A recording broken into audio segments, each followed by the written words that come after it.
Good day everyone. Today we're going to study the limitations on the power of taxation. This is our second lesson for the study of the Philippine individual income taxation. There are two limitations on the power of taxation, the inherent and constitutional.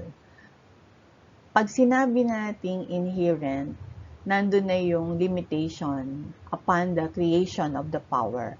Sabi natin dun sa power of taxation or the state, powers of the state, kapag ka naging present o nag-converge na yung 5 elements of the state, there is created an independent state. Kapag na-acquire na ng state yung status na yon, automatically nagkakaroon na ng inherent powers. So, kapag na-acquire na ng state yung powers na yon, automatic yung inherent power, inherent limitations, naka-attach na dun sa power na yon. So, pag-create ng power, nandun na yung limitations. Ang tawag doon ay inherent limitations. Now, constitutional limitations, ito yung mga limitations na nasa saad dun sa Constitution. Ano ba yung Constitution? The fundamental law of the land. Bakit tinawag na fundamental law of the land? Kasi ito yung babasihan, ito yung batas na babasihan ng lahat ng batas na gagawin ng lawmaking body. So sa Pilipinas, meron tayong ang Congress. Lahat ng batas na gagawin ng Congress dapat naaayon sa Constitution. Bakit? Bakit ganun ka-powerful ang Constitution? Because the Constitution is the contract between the state and its people. Ito yung kontrata ng Estado at ng kanyang mamamayan. At ang kontrata ay may force and effect of the law between the contracting parties. So, ang kontrata ay isang batas as between parties. So, ang parties dito ay ang gobyerno at ang mamamayan. So, hindi pwedeng salungatin o baliwalain ng Estado ang konstitusyon. At ganun din ang mga tao dahil ito ang ginawa nilang kontrata para sa isa't isa. At ito ang batas na susundin nila para sa maayos na ugnayan nila. A constitution is always born out of a revolution.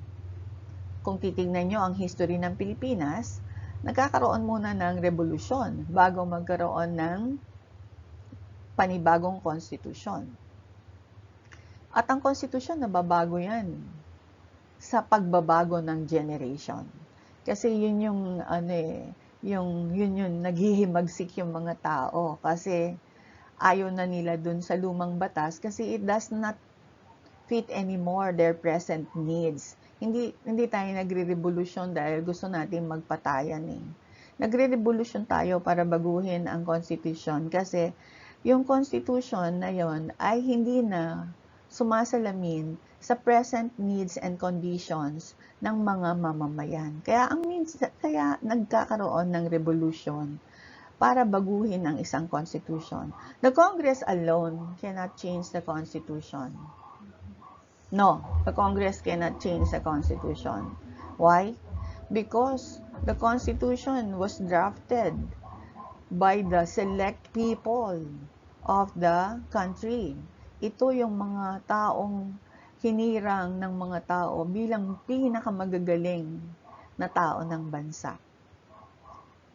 They are not won by votes.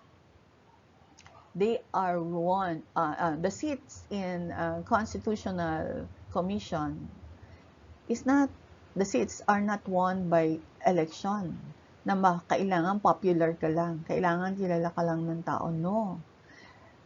Napakaliit ng requirement para maging isang congressman. Kailangan lang ganito ka, 35 years old, knows how to read and write.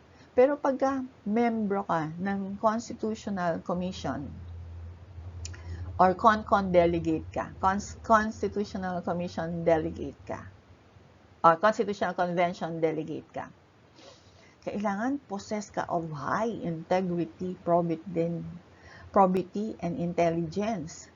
para makagawa ka ng isang konstitusyon. Kaya bakit kahit anong sabihin ng Kongreso na babaguhin nila yung konstitusyon, hindi nila mababago? Hindi kayang banggain ang konstitusyon ng Kongreso dahil ang gumawa ng konstitusyon ay ang pinakamatalinong tao ng ating bansa. At hindi sila pinili dahil sila ay popular lang. So kung kailangan mo ng amount of wisdom na baguhin yung konstitusyon, kailangan tatalunin mo yung wisdom ng mga taong gumawa ng konstitusyon na yan. So, nagkakaroon ng revolusyon para gumawa ng bagong konstitusyon. Dahil, ang emerging generation ay nakaka-acquire na rin ng magandang mga prinsipyo sa buhay na pwede nilang sabihin na ito na ang dapat nating gawin para sa ating generation at susunod na generation. So, madalas nilang ngayong ipinopropose ang constitutional amendments or constitutional change, cha-cha. Pero hindi pwedeng congressional act yan. Kinakailangan niya ng malawakang aksyon ng mga mamamayan para bumuo ng panibagong konstitusyon. Dahil yung mga tao uli mismo ang hihirang ng mga representante sa Constitutional Convention para gawin uli ang panibagong konstitusyon. So, take note of that. You cannot change the Constitution by a mere congressional act. It takes a revolution to change a constitution. If you're going to study the history of constitution, makikita nyo na sa bawat pagkukonstitusyon ay may isang revolution. Okay. So, sa mga estudyante ko, I always tell them to memorize the inherent limitations and the constitutional limitation to define the power of taxation. Hindi sila hihinto hanggat di nila na-memorize yan. And this is a very beautiful experience I have with them. Talagang sinasa puso nila, sinasa isip nila lahat ng limitations on the power of taxation. Kaya major subject nila ito or hindi, they have to memorize because they are part of this country and they have to know the limitations. They have to know the limitations of the state power and their obligations as citizens. So we'll go to the next.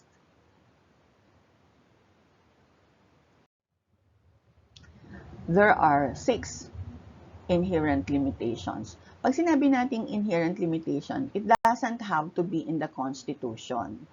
Nandoon o wala siya sa Constitution, present yung limitation. Pero there are times that some inherent limitations are being embodied in the Constitution. Pero hindi sinabi sa Constitution, hindi na siya limitation because these are limitations universally recognized. Ibig sabihin, lahat ng bansa sa mundo na may power of taxation, nire-recognize nila itong mga limitations na ito. So, inherent limitations on the power of taxation. Number 1, taxes may be levied only for public purpose. Number 2, the power to tax, being essentially legislative, cannot be delegated. Number 3, the power to tax is limited to the territorial jurisdiction of the sovereign state. Number 4, a sovereign state cannot exercise jurisdiction over another state. Number 5, the government exercising governmental or sovereign functions is not taxed. And number 6, prohibition against double taxation. We'll go to the details of these limitations one by one.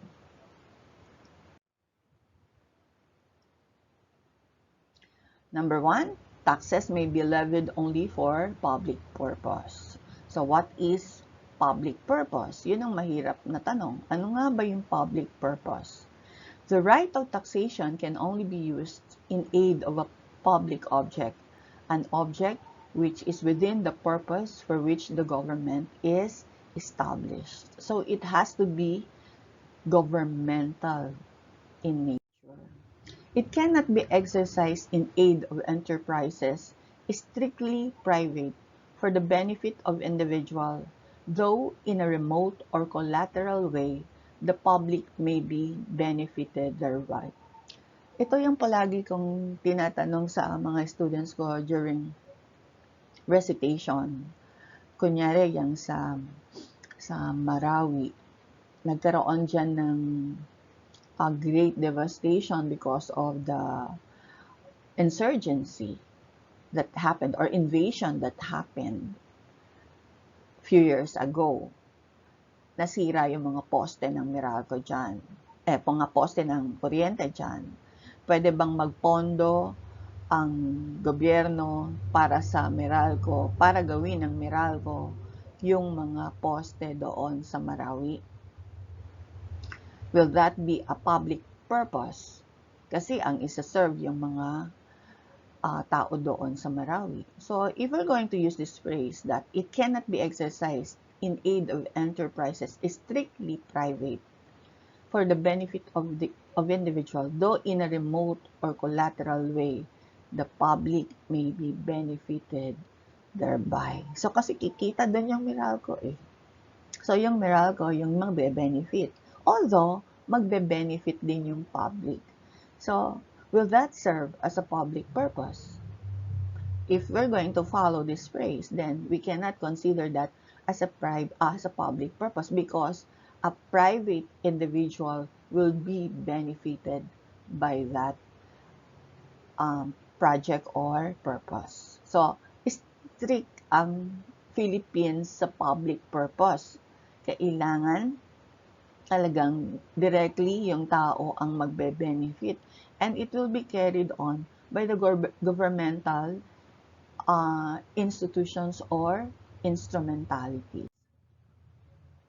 There are two tests to determine public purpose. First is the duty test, and the other one is the promotion of the general welfare test. The duty test states that whether the thing to be furthered by the appropriation of public revenue is something which is the duty of the state as a government to provide. So, pag sinabi natin duty test, kailangan yung purpose talaga is governmental. Kasi the government, all the government yan, can enter into a proprietary function. So, kung hindi yan proprietary function, kung proprietary function yan at hindi governmental yan, then that could not be a public purpose. Promotion of general welfare test. Whether the proceeds of the tax will directly promote the welfare of the community in equal measure. Ibig sabihin, hindi, kunyari, kailangan buong Pilipinas. Kung national law yan, dapat national taxation yan, dapat buong Pilipinas ang mabe-benefit niyan. Kung local taxation yan, kailangan yung buong munisipyo o lungsod ang mabe-benefit ng tax na makokolekta from that exercise of power. The second limitation is the power to tax being essentially legislative cannot be delegated. So, delegata potestas, non-potest delegari. So, what has been delegated cannot be redelegated. Now, pinag-uusapan natin yung delegation dito. Sino nga ba yung nag-delegate sa bakit hindi pwedeng i-delegate ng Congress ang power to tax?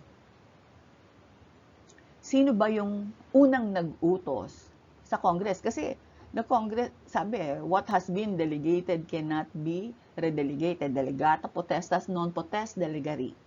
So, sino yung unang nag-delegate? Kasi kung yung Congress, ang original power niya yan, own power ng Congress yung gumawa ng tax laws, pwede niyang i-utos yun. Kasi he is the owner of the power eh. Pwede niyang i-utos yun. Kunyari ako, nanay ako, utusan ko yung anak ko, pwede yun. Pero yung anak ko, na inutusan ko, iuutos niya pa sa iba. Babatukan ko na siya. Kasi inutos ko na sa kanya, iuutos niya pa sa iba, di ba? So, sino ngayon yung owner ng power? O sino yung authority na nagbigay ng power sa Congress? That is why the Congress can no longer delegate that power. Sino? The people in general. So, in a democratic form of government, the people is the owner of the power. So, yung people, i-delegate nila yung power sa Congress. Itong Congress ngayon, hindi na niya pwedeng i-delegate sa ibang agency yung power na yon. Because potestas, delegata potestas, non-potest, delegari. What has been delegated cannot be delegated. Kasi mahihilo na yung nag-utos kung sino yung sumunod sa utos niya. Inutos ko sa Congress, hindi ginagawa ng Congress. Anong mangyayari? Mag-aabang ako kung sino ang utusan niya. Hindi pwede ang ganon. Kailangan kung sino ang inutusan, siya ang susunod. The principle in administrative law is that Congress cannot delegate its legislative powers to agencies. Rather, when it instructs agencies to regulate, it must give them an intelligible principle on which to base their regulation. So, anong ibig sabihin nito? Hindi pwedeng i-delegate ng Congress ang paggawa ng batas.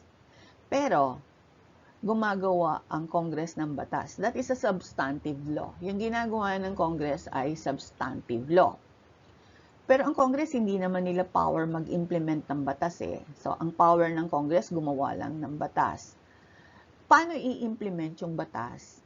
Pwedeng hindi na yung Congress gumawa ng rules and regulations. Ang gagawa na ng rules and regulations ay ang mga government agencies na mag-i-implement ng mga batas na ginawa ng Congress. So, the Congress has a law, a tax law. Let's consider the train law, the tax reform for acceleration and inclusion. Yan ang ginawa ng Congress. Ngayon, pag i-implement yan ng President, yung procedures nun, batas din yan, procedural law eh. Pero hindi na yung Congress ang gagawa. Ang gagawa na nun ay ang government agency na mag-i-implement nun. So, kung tax law yan, ang mag-i-implement yan ay ang Department of Finance. Kakaskade sa Bureau of Internal Revenue, kung internal tax yan. Or sa Bureau of Customs, kung external tax yan. So, kung sino yung mag-i-implement na agency, siya yung gagawa ng rules and regulation in the implementation of the tax law. So, kung sa BIR yan mapupunta, meron tayong tinatawag ng revenue regulations. So, these revenue regulations are procedural law implementing the substantive law created or promulgated or enacted by the Congress. So, may mga instruction na as to how the regulating agency must prepare the implementing rules and regulations. So, kahit na meron tayong batas na what has been delegated cannot be redelegated and that the Congress has exclusive right or power to enact laws, may ina-allow tayong exceptions doon. So, number 1 is the Article 6, Section 28, Paragraph 2 of the 1987 Constitution, which involves the delegation to the President to fix tariff rates, import and export quotas, tonnage and wharfage dues, and other duties and imposed. So the President may fix the tariff rates and quotas. Now, the next one, the second one, is Article 10, Section 5. This is the power of taxation of LGUs to create their own sources of revenues, levy taxes, fees, and charges. So, you will note that the local government units do not have inherent power to tax. This power is delegated under the law. So, by itself, the LGUs do not have power to tax. So, it must, the taxing authority exercised by the LGUs must conform to the powers vested upon them by the local government code. Delegation to administrative agency. Number 3 is the implementation of tax or tax administration. Yun yung sinabi ko nung una na the BIR will make the implementing rules and regulations on the substantive law enacted by the Congress. So, hindi kasi ang Congress ang mag-i-implement yung administrative agency, so, or the agencies under the office of the President. So, yung office of the President, hindi naman yan part ng Congress. Pero, pwede silang maggawa ng implementing rules and regulations, but not the law itself. So, rules na lang yan, magbibigay na lang ng instruction ng Congress on how to implement the Republic Act that they have made. So, itong isa, People's Initiative and Referendum under RA 6735. The power of the people under a system of initiative and referendum to directly propose, enact, approve, or reject in whole or in part the Constitution, laws, ordinances, or resolutions passed by any legislative body upon compliance with the requirements of the Act. So, the power is devolved to the people. Ibinabalik dun sa tao. So, hindi ito exception. Ito na dapat yung rule because the people is the original owner of the power. Dinelegate lang sa Congress. This time, ang mag-exercise ng power yung nag-utos na, hindi na yung inutusan. So, I think the number one, A, B, and C are the delegation. In the strict sense, that is the delegation. Pero yung number 4, People's Initiative and Referendum under RA, it is the reacquisition of the power because yung owner ng power ay kinuha pabalik yung power from the Congress at i-exercise na mismo. So, number 3 is the power to tax. Is that the power to tax is limited to the territorial jurisdiction of the sovereign state. So, Situs, place, or territoriality as a rule states that the taxing power cannot go beyond the territorial limit of the taxing authority. The power of taxation is limited only within the boundary or territory of the state. The state cannot exercise its power of taxation outside its territory. If the subject of taxation is found abroad, then the state could not tax that anymore. So, kung nasa labas siya ng bansa, hindi yan pwedeng i-tax. Exception dyan. When the state invokes personal jurisdiction, like the case of resident citizens whose income derived abroad are taxed in the Philippines, subject to tax credit. And there is an exception to that exception. It is the income of OFWs and Séamén. Let me explain this one. So, the state cannot tax subjects or objects beyond its territorial jurisdiction. So, you have to know the territorial jurisdiction of the Philippines under the 1987 Constitution. You know, you have to know the archipelagic doctrine and the baseline method in identifying an archipelago. Because never knowing the extent of your country will be never knowing the extent of your power.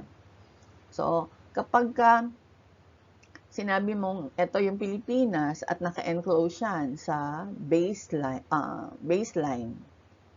lahat ng nandun sa loob ng baseline at a few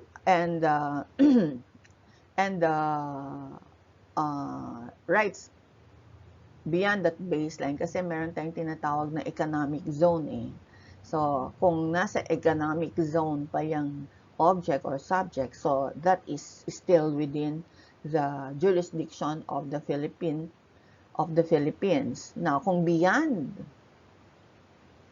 these limitations or territory, then that could not be the object of Philippine taxation.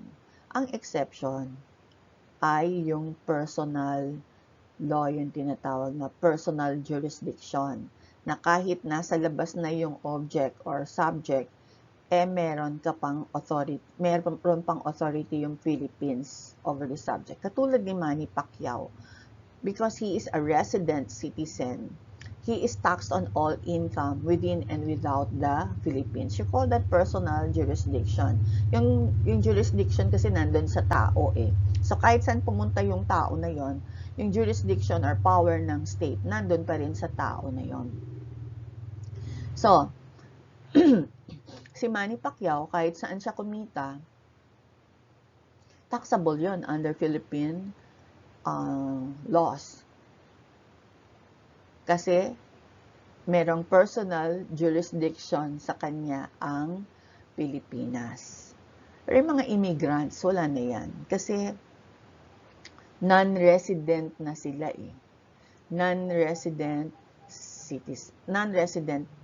citizen na sila.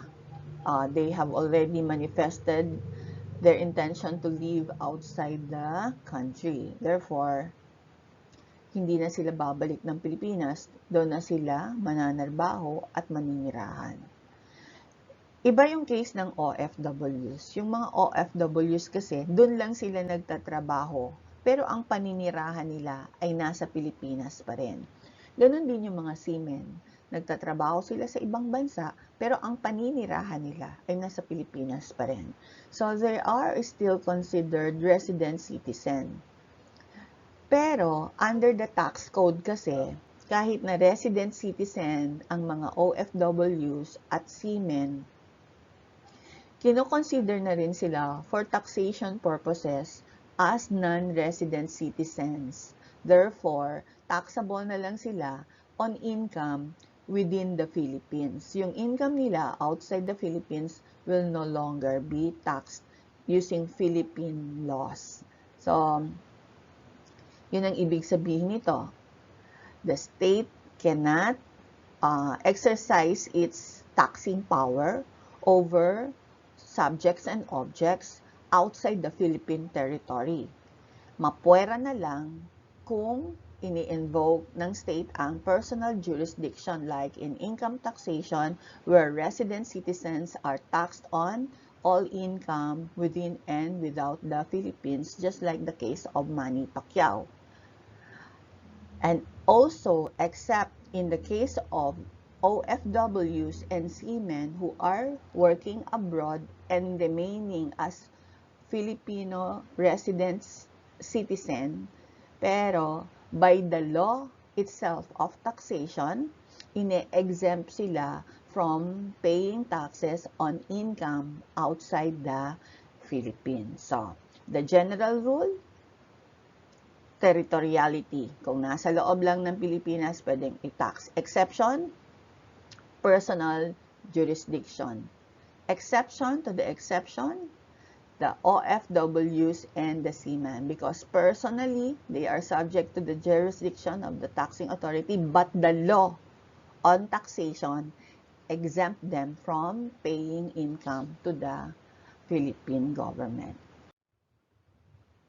Number 4 is the limitation based on international comity. Anong ibig sabihin ng international comity?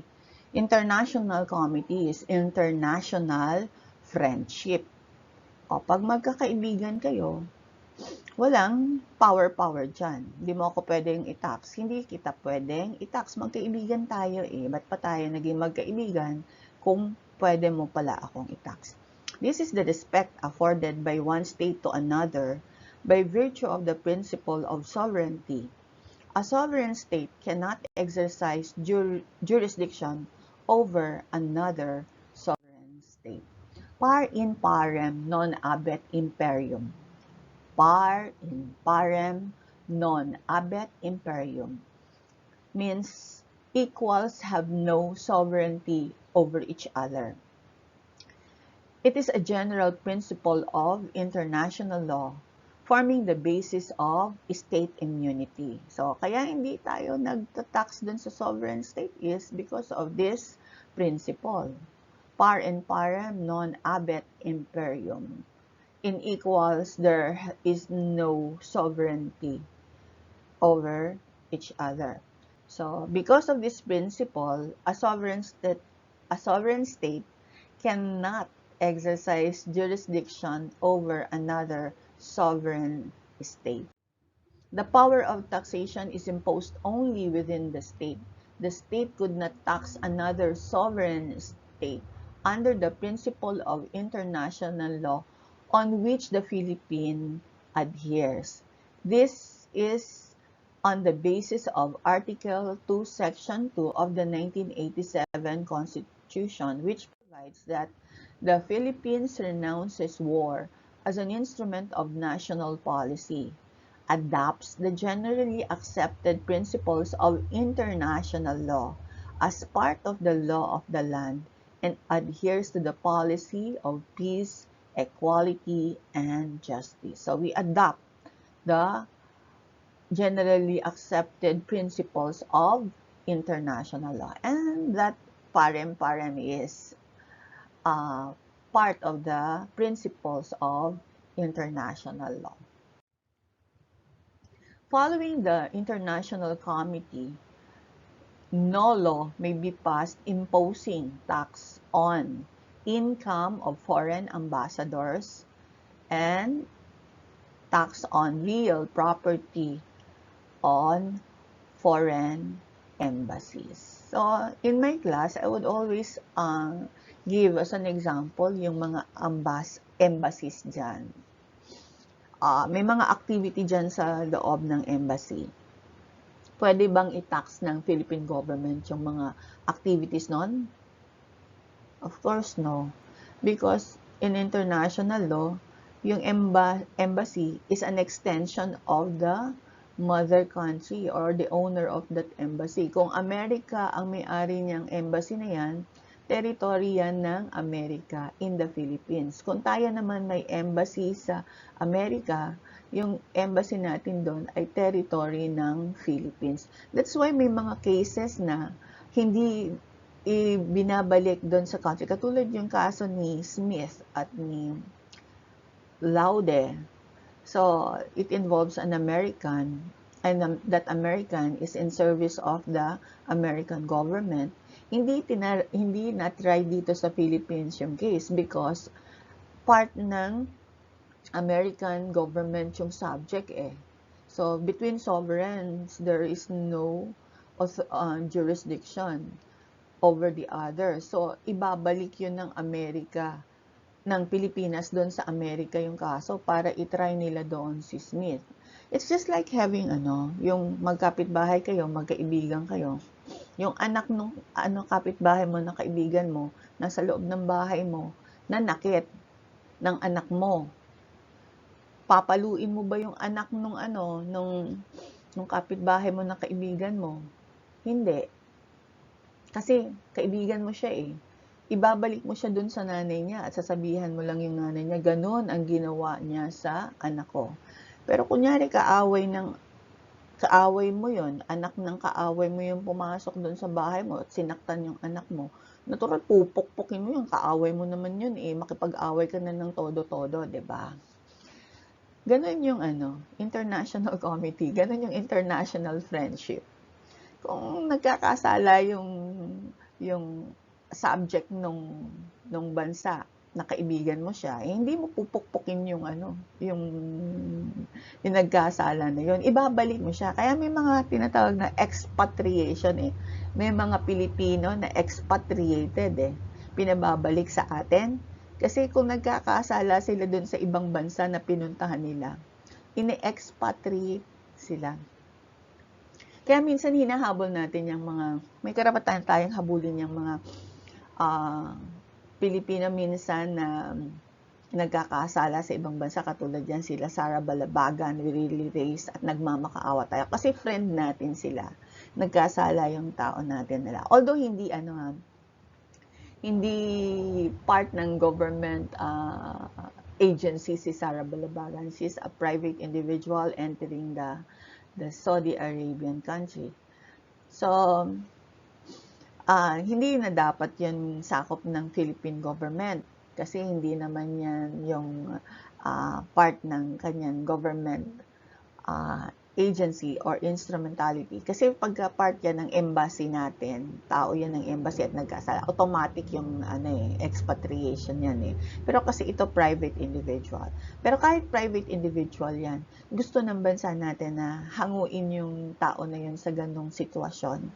Then, ini-invoke pa rin natin yung international friendship. Pwede pa rin nating ma-invoke na makisuyo pa rin tayo as part of our thrust as a country na protektahan yung ating mga manggagawa outside the Philippines. So, kaya tinutulungan natin. Pero sa mga foreign ambassadors or yung members na yung mga working for the government of the Philippines, outside the Philippines, or working or the foreigners working here within their embassies, automatic yung immunity. Automatic na hindi sila subject sa power ng geographical owner ng territory. Kasi ang Philippines have geographically speaking, yung mga embassies nasa Pilipinas. Pero legally speaking, hindi na sila Philippine territory. So geographically, territory natin yan, pero legally, hindi na natin yan territory.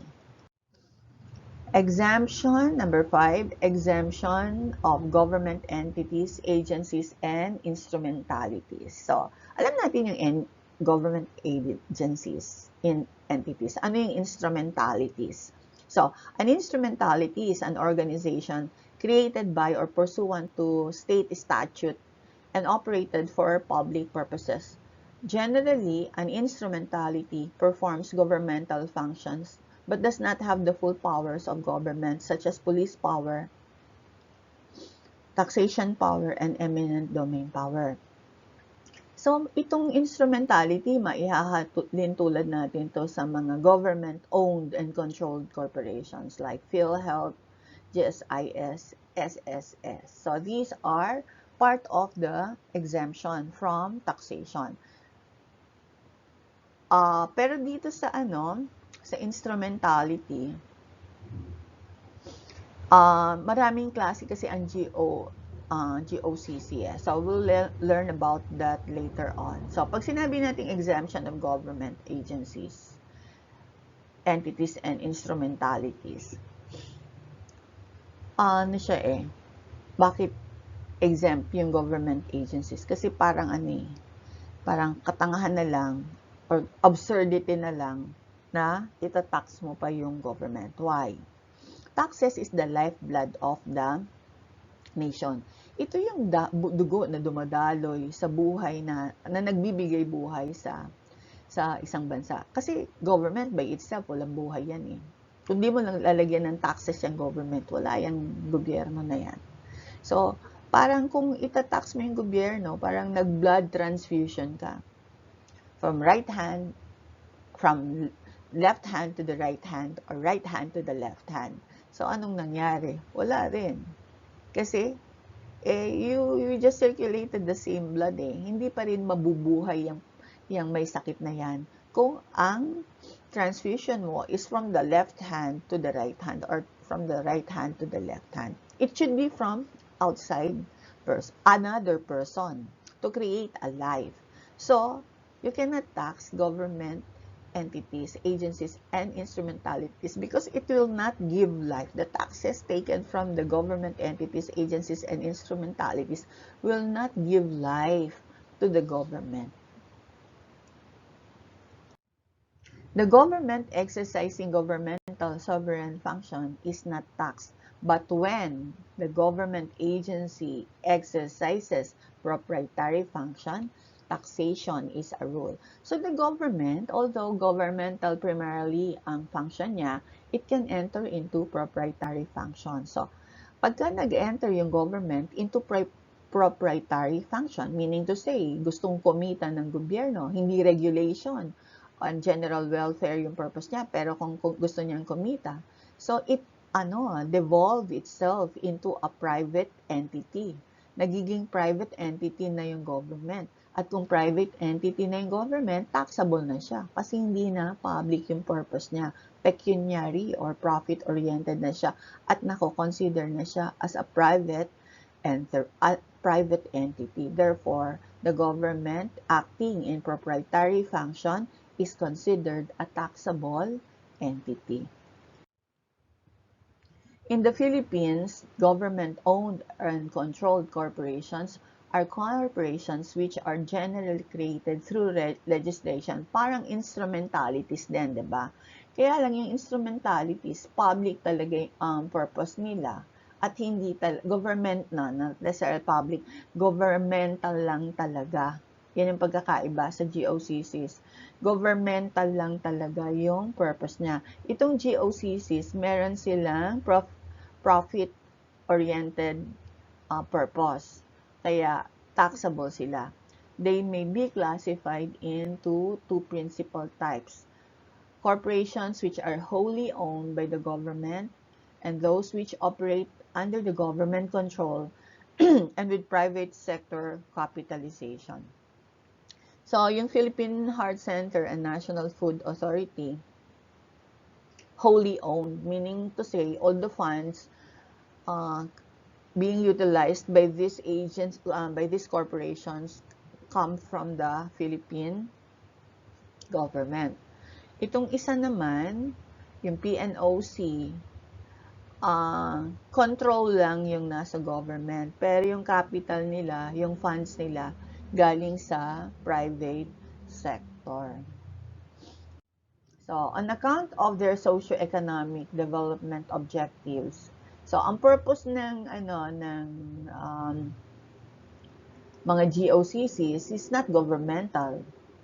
Socio-economic development objectives. So, in socio-economic development ang kanilang target, hindi regulations or general welfare. So, GOCCs were granted tax exemption privileges in their respective charters or through special laws. The tax privileges range from total exemption from all taxes, national and local, duties, fees, charges, and assessments to exemption from particular types of taxes such as real property tax. The grant of exemption privileges is premised on the need to free GOCC's resources from financial burden of taxation to allow them to use such resources in the further pursuit of their objectives. Also, in cases where other financial support to GOCCs may be wanting, tax exemption privileges tend to augment the same. So, interested din kasi ang government, hindi lang sa promotion of general welfare. Kailangan din natin ng socio-economic development. So, may mga GOCCs na na-create to attend to these matters, and then some of these GOCCs are given tax exemption privileges. Merong mga kailangan express yung pag-grant sa kanila ng tax exemption. Kailangan they are named as tax-exempt entity. Otherwise, they are considered as taxable entity because private ang kanilang purpose. Among the GOCCs which are currently enjoying tax exemption privileges, some are granted a broad provision of exemption from all national taxes. These are the GSIS, SSS PhilHealth, and the Philippine National Red Cross. Some GOCCs are only granted certain exemptions and others none at all. Kasi nga ang nature nila ay private. So kung yung GOCC is affecting the public in general and promoting somehow the welfare of their clients, then they can enjoy full tax exemption, just like GSIS, PhilHealth, Red Cross, and SSS. And the last inherent power of this, the last inherent limitation on the power of taxation is double taxation. So, what the law prohibits is the imposition of two taxes on the same subject matter for the same purpose by the same taxing authority within the same jurisdiction and during the same taxing period. So, ang daming requirements para ma-consider siya as double taxation. Same tax for the same two taxes for the same subject matter, same purpose, by the same taxing authority, within the same tax jurisdiction, within the same territory or jurisdiction, and during the same taxing authority. Kunyari, yung product na tax sa Pilipinas, pag tinax uli yan sa Amerika, no double taxation. Kasi different jurisdiction yan. Philippine, and then, magkaibang territory yon, Philippine and US. So, there is not double taxation. Pag sinabi natin yung same object, tinax dito sa yung income, tinax ng national government, ng BIR, tinax ng local government, walang double taxation yon kasi different taxing authority.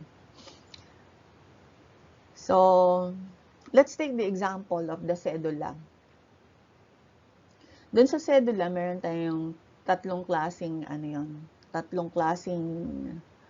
taxes. Meron tayo dong poll tax or capitation tax. Yun yung basic tax doon sa cedula. Yun yung talagang purpose ng cedula eh. Yung resident ka noon, dahil resident ka noon, magbabayad ka ng tax na to. Pero other than that, meron yung property tax at merong income tax. Kasi nakalagay doon, for every 1,000 pesos of income, you will pay 1 peso. Diba?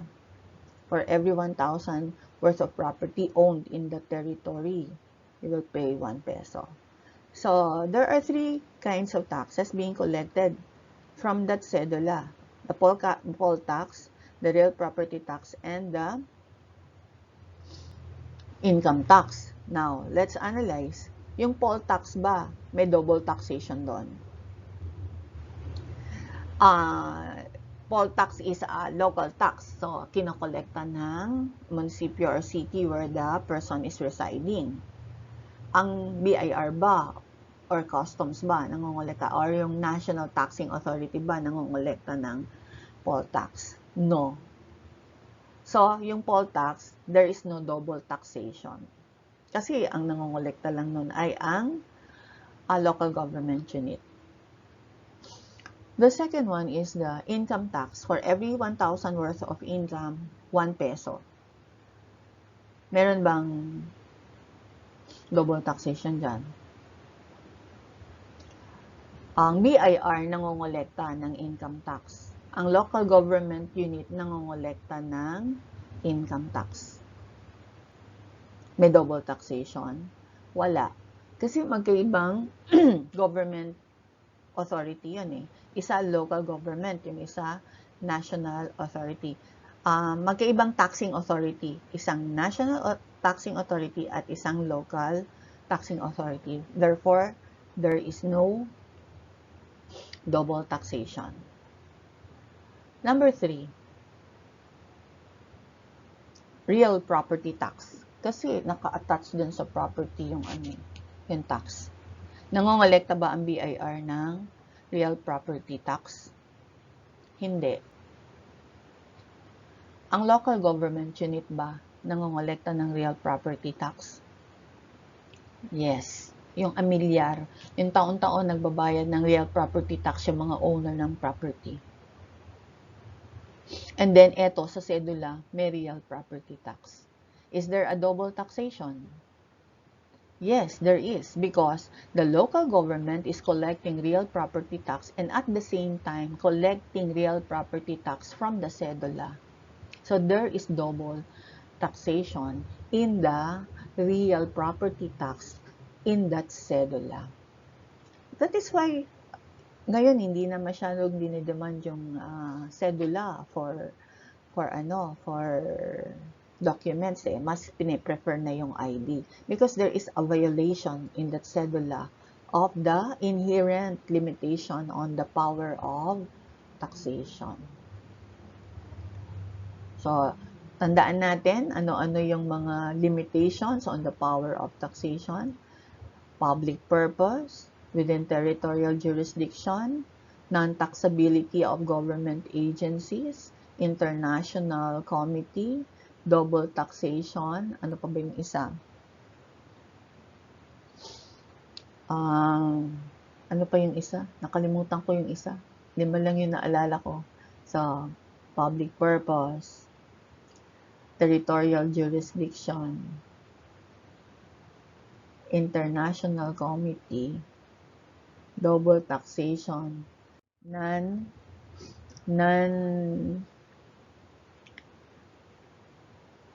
non-delegation. Ayan pala yung nahuli ko.